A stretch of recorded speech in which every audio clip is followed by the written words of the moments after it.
എല്ലാവർക്കും നമസ്കാരം. Welcome back to Niyans. Breakfast ആയിട്ടോ ഡിന്നറായിട്ടോ ഒക്കെ കഴിക്കാൻ പറ്റുന്ന 3 തരം ഐറ്റത്തിൻ്റെ റെസിപ്പിയാണ് ഇന്നത്തെ വീഡിയോയിലുള്ളത്. ആദ്യം മൈദയും മുട്ടയും തക്കാളിയൊക്കെ ചേർത്ത് തയ്യാറാക്കുന്നതാണ്. ഇതെങ്ങനെയാണ് ചെയ്യുന്നത് നോക്കാം. ആദ്യം തയ്യാറാക്കുന്നത് മൈദയും മുട്ടയും കൂടെയുള്ളൊരു ഐറ്റമാണ്. അപ്പോൾ അതിന് വേണ്ടി 1 കപ്പ് മൈദ എടുത്തിട്ടുണ്ട്. അതൊരു പാത്രത്തിലേക്ക് ഇട്ട് കൊടുക്കാം. ഇനി അതിലേക്ക് ഒരു കോഴിമുട്ട വേണം. അത് മുട്ട ഉടച്ച് അതിലേക്ക് ഒഴിച്ചു കൊടുക്കാം. ഇനി ആവശ്യത്തിനുള്ള ഉപ്പും കൂടെ ചേർത്ത് കൊടുക്കാം. ഇത് ഇത്രയും ചേർത്ത് കൊടുത്തതിന് ശേഷം ഒരു വിസ്ക് ഉപയോഗിച്ചോ അല്ലെങ്കിൽ സ്പൂൺ ഉപയോഗിച്ചോ ഇതുപോലെ നന്നായിട്ടൊന്ന് മിക്സ് ചെയ്തെടുക്കാം. ഇനി ഇതിലേക്ക് ആവശ്യത്തിനുള്ള വെള്ളം ഒഴിച്ചു കൊടുക്കണം. വെള്ളം ഒഴിച്ചു കൊടുത്തൊന്ന് കലക്കിയെടുക്കാനാണ്. നല്ല സ്മൂത്തായിട്ടുള്ളൊരു ബാറ്ററാണ് വേണ്ടത്. ഒട്ടും കട്ടയൊന്നുമില്ലാതെ നന്നായിട്ടൊന്ന് കലക്കിയെടുക്കണം. അപ്പോൾ ഈ ഒരു രീതിയിൽ നല്ലതുപോലെ ഒന്ന് മാവ് തയ്യാറാക്കി എടുത്തിട്ടുണ്ട്. ഇത് കണ്ടില്ലേ, ഒട്ടും കട്ടകളൊന്നുമില്ലാതെ നന്നായിട്ട് ഈ ഒരു രീതിയിൽ വേണം ഈ മാവ് തയ്യാറാക്കിയെടുക്കാൻ. ഇനി നമുക്ക് വേറൊരു പാത്രം ഇതങ്ങോട്ട് മാറ്റി വയ്ക്കാം. ഇനി വേറൊരു പാത്രത്തിലേക്ക് ഒരു 3 മുട്ട ഉടച്ചൊഴിച്ച് കൊടുക്കണം. അപ്പോൾ കോഴിമുട്ടയാണ് എടുത്തിരിക്കുന്നത്. 3 മുട്ട ഇതേപോലെ ഒരു പാത്രത്തിലേക്ക് ഉടച്ചൊഴിച്ച് കൊടുക്കാം. ഇതിലേക്ക് നമുക്ക് ചേർത്ത് കൊടുക്കേണ്ടത് സവാളയാണ്. അപ്പോൾ 3 മുട്ടയും ഉടച്ചൊഴിച്ച് കൊടുത്തതിന് ശേഷം ചെറുതായിട്ട് അരിഞ്ഞു വെച്ചിരിക്കുന്ന സവാള ഇതിലേക്ക് ചേർത്ത് കൊടുക്കണം.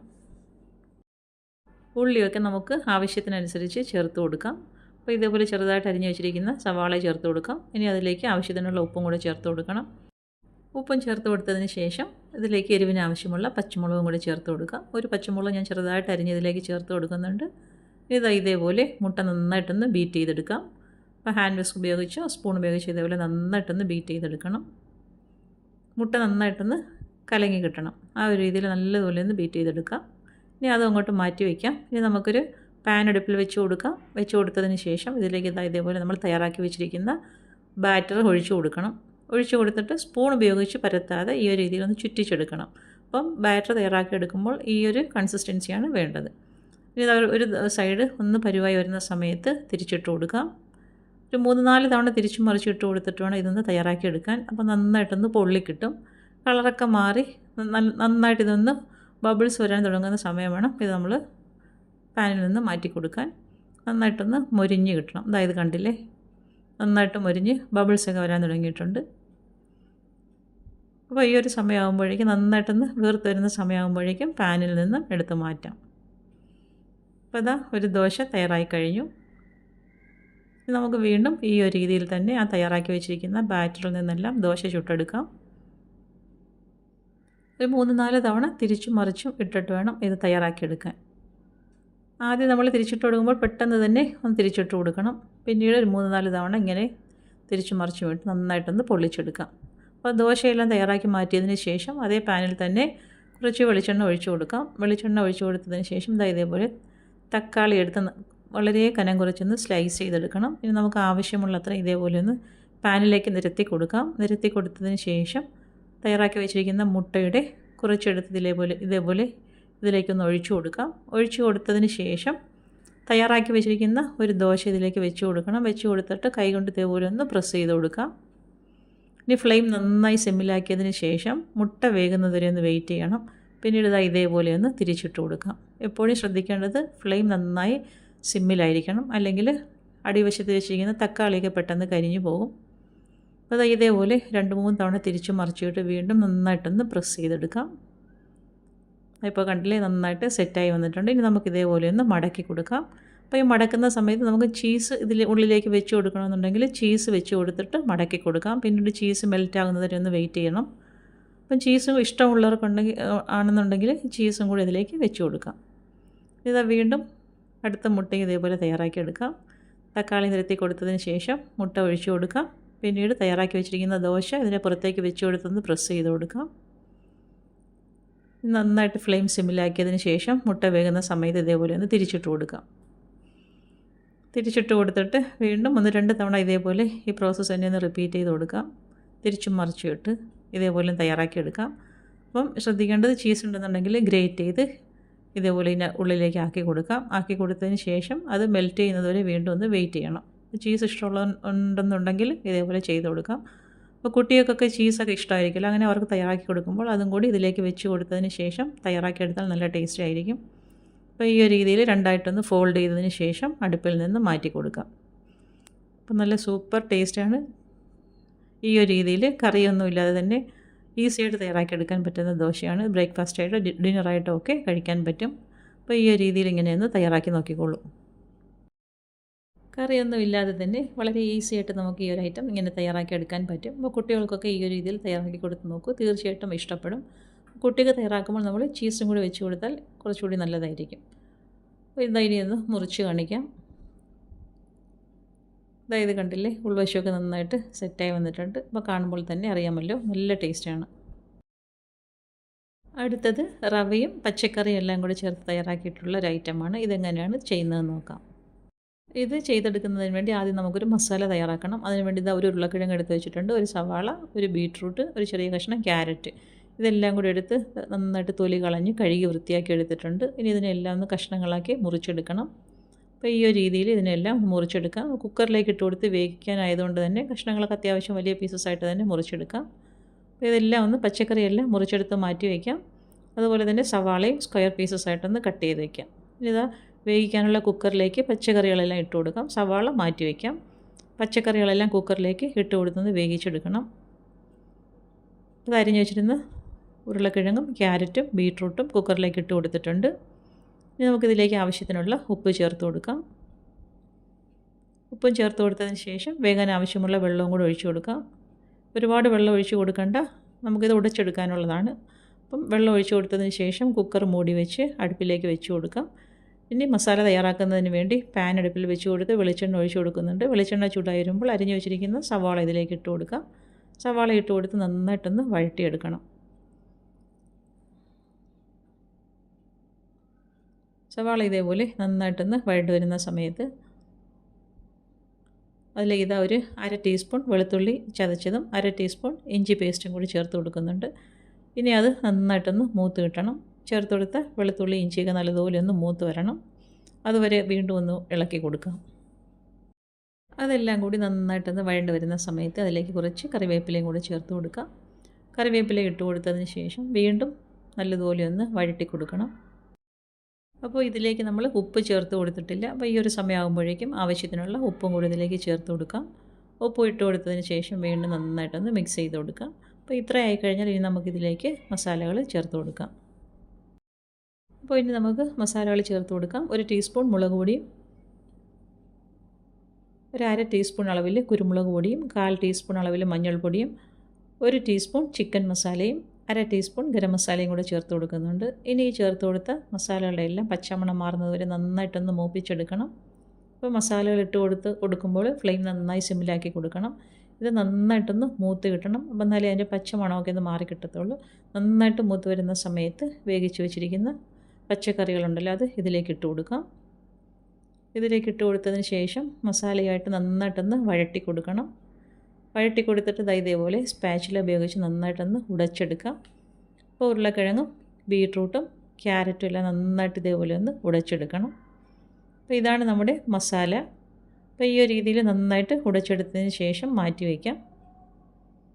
ഇത് കണ്ടില്ലേ, നല്ലതുപോലെ ഒന്ന് ഉടച്ചെടുത്തിട്ടുണ്ട്. ഇനി അത് മാറ്റി വയ്ക്കാം. ഇനി നമുക്ക് റവ എടുക്കാം. അപ്പോൾ 1 കപ്പ് റവ ഒരു പാത്രത്തിലേക്ക് ഇട്ട് കൊടുക്കാം. ഇനി അതിലേക്ക് ആവശ്യത്തിനുള്ള ഉപ്പ് ചേർത്ത് കൊടുക്കാം. പിന്നീട് ഇതിലേക്ക് ഒരു 1/4 കപ്പ് അളവിൽ തേങ്ങ ചിരകിയത് ചേർത്ത് കൊടുക്കുന്നുണ്ട്. ഇനി ഇതെല്ലാം കൂടി നന്നായിട്ടൊന്ന് മിക്സ് ചെയ്ത് കൊടുക്കണം. മിക്സ് ചെയ്ത് കൊടുത്തതിന് ശേഷം ഇനി ഇതിലേക്ക് വെള്ളം ഒഴിച്ചു കൊടുക്കാം. ഞാനിവിടെ 1 കപ്പ് റവയ്ക്ക് 3 കപ്പോളം വെള്ളം ചേർത്ത് കൊടുക്കുന്നുണ്ട്. 1 കപ്പ് വെള്ളം ഒഴിച്ചു കൊടുത്തതിന് ശേഷം നന്നായിട്ടൊന്ന് മിക്സ് ചെയ്ത് കൊടുക്കണം. കുറച്ച് നന്നായിട്ട് ലൂസായിരിക്കേണ്ട ബാറ്ററാണ്, അപ്പോൾ അതിനനുസരിച്ച് വെള്ളം ചേർത്ത് കൊടുക്കണം. ഞാനിവിടെ എടുത്ത റവയ്ക്ക് 1 കപ്പ് റവയ്ക്ക് 3 കപ്പ് വെള്ളമാണ് ചേർത്ത് കൊടുത്തിരിക്കുന്നത്. അപ്പം നമ്മൾ എടുക്കുന്ന റവയ്ക്ക് അനുസരിച്ച് വെള്ളം ചേർത്ത് കൊടുക്കണം. നന്നായിട്ട് ലൂസായിട്ട് വേണം ഈ ബാറ്റർ ഇരിക്കേണ്ടത്. പല തവണയായിട്ടാണ് ഞാൻ വെള്ളം ഒഴിച്ചു കൊടുത്തിരിക്കുന്നത്.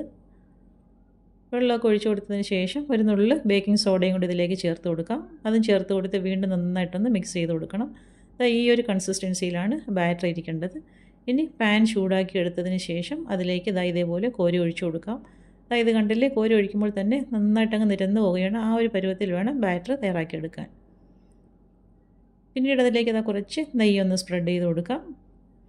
നെയ്യ് ഇട്ട് കൊടുത്തതിന് ശേഷം നമ്മൾ തയ്യാറാക്കി വെച്ചിരിക്കുന്ന മസാല ഒരു ഭാഗത്തേക്ക് വെച്ച് കൊടുക്കണം. മസാല വെച്ച് കൊടുത്തതിന് ശേഷം ഒന്ന് പരത്തി കൊടുക്കാം. ഈ സമയത്ത് ഫ്ലെയിം നന്നായിട്ട് സിമ്മിലാക്കി കൊടുക്കണം, അല്ലെങ്കിൽ അടിവശം കരിഞ്ഞു പോകും. ഈ ഒരു രീതിയിൽ മസാല നിരത്തി കൊടുത്തതിന് ശേഷം ഒരു സൈഡിൽ നിന്നും ഇതൊന്ന് ഫോൾഡ് ചെയ്ത് കൊടുക്കാം. അതാ കണ്ടില്ലേ, ഇപ്പോൾ നന്നായിട്ട് മൊരിഞ്ഞ് വന്നിട്ടുണ്ട്.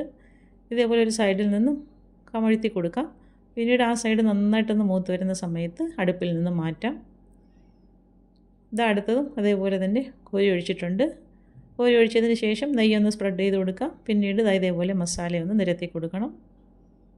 മസാലയെ നിരത്തി കൊടുത്തതിന് ശേഷം ഒരു സൈഡിൽ നിന്ന് മടക്കി കൊടുക്കാം. ഇതേപോലെ ഒരു സൈഡിൽ നിന്ന് മടക്കി കൊടുത്തിട്ടുണ്ട്. ഇനി നല്ലതുപോലെ ഒന്ന് 2-3 തവണ തിരിച്ചും മറിച്ച് ഇട്ടതിന് ശേഷം അടുപ്പിൽ നിന്ന് കോരി എടുത്ത് മാറ്റാം. അത് നല്ല സൂപ്പർ ടേസ്റ്റാണ്. റവയും പച്ചക്കറിയും കൊണ്ട് ഈ ഒരു ഐറ്റം ഇങ്ങനെ തയ്യാറാക്കി നോക്കൂ. ഇത് ബ്രേക്ക്ഫാസ്റ്റ് ആയിട്ടോ ഡിന്നറായിട്ടോ ഒക്കെ കഴിക്കാൻ പറ്റുന്ന ഒരു ഐറ്റമാണ്. അപ്പോൾ ഇതെല്ലാം ഇങ്ങനെയൊന്ന് തയ്യാറാക്കി എടുത്തിട്ടുണ്ട്. അടുത്തത് മസാലയൊക്കെ ചേർത്ത് തയ്യാറാക്കിയിട്ടുള്ള ഇഡ്ഡലിയാണ്. അപ്പോൾ ഇതെങ്ങനെയാണ് ചെയ്യുന്നത് നോക്കാം. ആദ്യം നമുക്കൊരു മസാല തയ്യാറാക്കിയെടുക്കാം. അതിനുവേണ്ടി ഇതാ ഒരു സവാള എടുത്തിട്ടുണ്ട്. തൊലി കളഞ്ഞ് നന്നായി കഴുകി വൃത്തിയാക്കിയതിന് ശേഷം വളരെ കനം കുറച്ച് ഇതിനെ നരിഞ്ഞെടുക്കണം. ഇതേപോലെ രണ്ടായിട്ടൊന്ന് കട്ട് ചെയ്തതിന് ശേഷം സ്ലൈസ് ചെയ്തെടുക്കാം. വളരെ കനം കുറച്ച് സ്ലൈസ് ചെയ്തതിന് ശേഷം അതിന് നമുക്കൊന്ന് ക്രോസിൽ ചെറിയ ചെറിയ പീസസ് ആയിട്ടൊന്ന് കട്ട് ചെയ്തെടുക്കണം. ഇങ്ങനെ കട്ട് ചെയ്തെടുക്കുന്നത് കൊണ്ട് തന്നെ സവാള പെട്ടെന്ന് വാടി കിട്ടുകയും ചെയ്യും. അതുപോലെ ഫില്ലിങ് ഒരുപാട് കനമില്ലാതെ നന്നായിട്ടൊന്ന് വെന്ത് കിട്ടുകയും ചെയ്യും. അപ്പോൾ ആ ഒരു സവാളയെല്ലാം ഈ ഒരു രീതിയിൽ വളരെ കനം കുറച്ചൊന്ന് അരിഞ്ഞെടുത്ത് വെച്ചിട്ടുണ്ട്. ഇനി ഇതിലേക്ക് വേണ്ടത് ഒരു പച്ചമുളകാണ്. അപ്പം പച്ചമുളകും അതേപോലെ ചെറുതായിട്ട് വളരെ കനം കുറച്ച് ചെറുതായിട്ടൊന്ന് അരിഞ്ഞെടുക്കാം. അത് രണ്ടും അരിഞ്ഞ് മാറ്റിയതിന് ശേഷം ഒരു പാൻ അടുപ്പിൽ വെച്ച് കൊടുക്കാം. അതിലേക്ക് കുറച്ച് വെളിച്ചെണ്ണ ഒഴിച്ച് കൊടുക്കുന്നുണ്ട്. വെളിച്ചെണ്ണ നന്നായി ചൂടായിരുമ്പോൾ അതിലേക്ക് കുറച്ച് കറിവേപ്പില ഇട്ട് കൊടുക്കാം. അതുപോലെ തന്നെ 1/2 ടീസ്പൂൺ വെളുത്തുള്ളി ചതച്ചതും 1/2 ടീസ്പൂൺ ഇഞ്ചി ചതച്ചതും കൂടി ചേർത്ത് കൊടുക്കാം. ഇനി ഇഞ്ചിയുടെയും വെളുത്തുള്ളിയുടെയൊക്കെ പച്ചമണം മാറുന്നത് വരെ നന്നായിട്ടൊന്ന് മൂപ്പിച്ചെടുക്കണം. ഇതെല്ലാം കൂടി നന്നായിട്ട് മൂത്ത് വരുന്ന സമയത്ത് അരിഞ്ഞു വെച്ചിരിക്കുന്ന സവാള ഇതിലേക്ക് ചേർത്ത് കൊടുക്കാം. സവാള ഇട്ട് കൊടുത്തതിന് ശേഷം അരിഞ്ഞു വെച്ചിരിക്കുന്ന പച്ചമുളകും കൂടി ഇതിലേക്ക് ചേർത്ത് കൊടുക്കാം. ഇനി ഇതിന് മസാലയ്ക്ക് ആവശ്യമുള്ള ഉപ്പും കൂടി ചേർത്ത് കൊടുക്കുന്നുണ്ട്. ഉപ്പ് ഇട്ട് കൊടുത്തതിന് ശേഷം ഇനി സവാള നന്നായിട്ടൊന്ന് വഴറ്റിയെടുക്കണം. വളരെ ചെറുതായിട്ട് അരിഞ്ഞെടുത്തിരിക്കുന്നത് കൊണ്ട് തന്നെ സവാള പെട്ടെന്ന് വാടിക്കിട്ടും. അപ്പോൾ അതുവരെ നമുക്കൊന്ന് ഇളക്കി കൊടുക്കാം.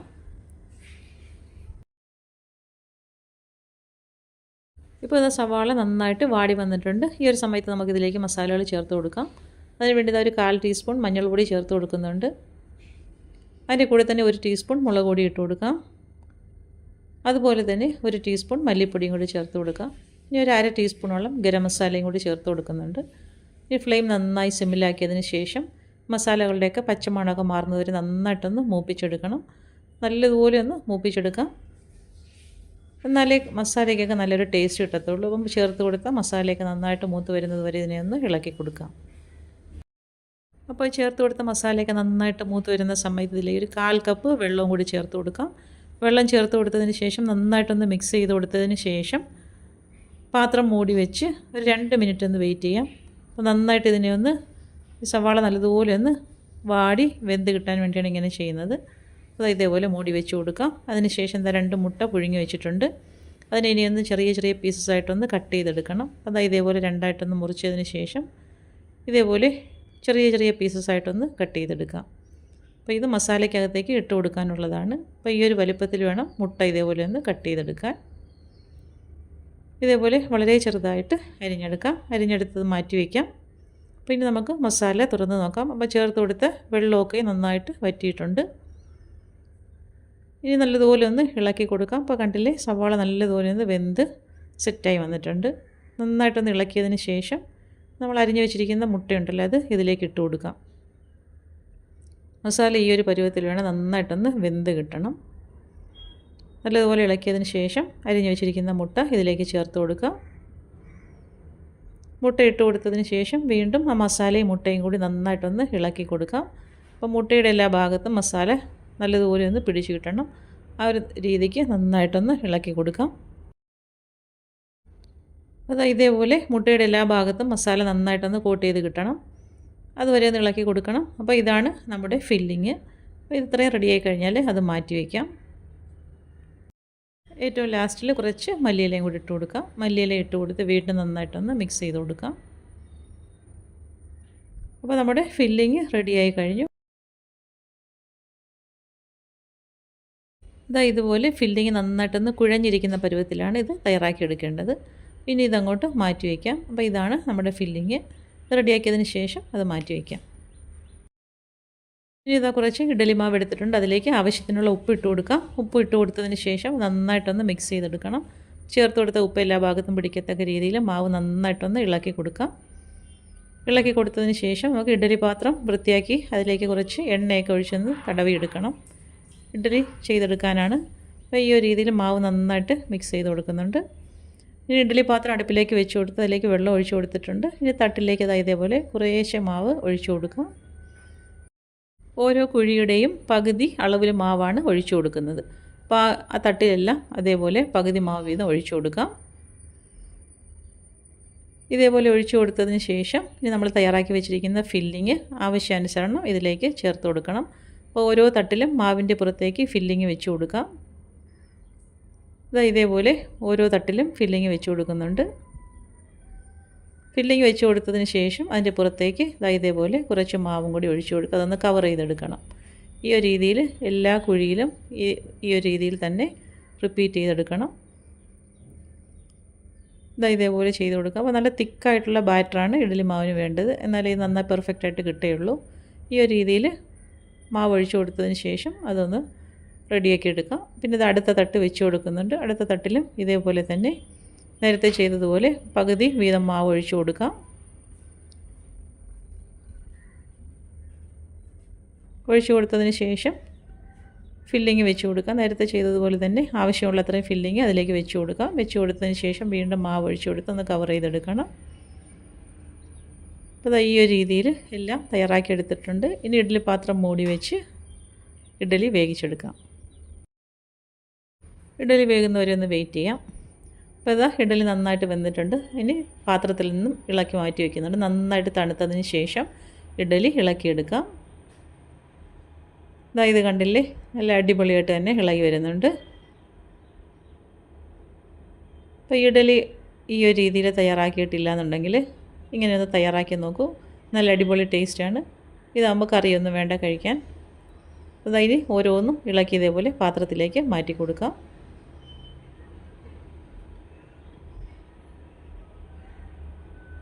അപ്പോൾ അതെല്ലാം തട്ടിൽ നിന്ന് ഇളക്കി പാത്രത്തിലേക്ക് ആക്കി കൊടുത്തിട്ടുണ്ട്.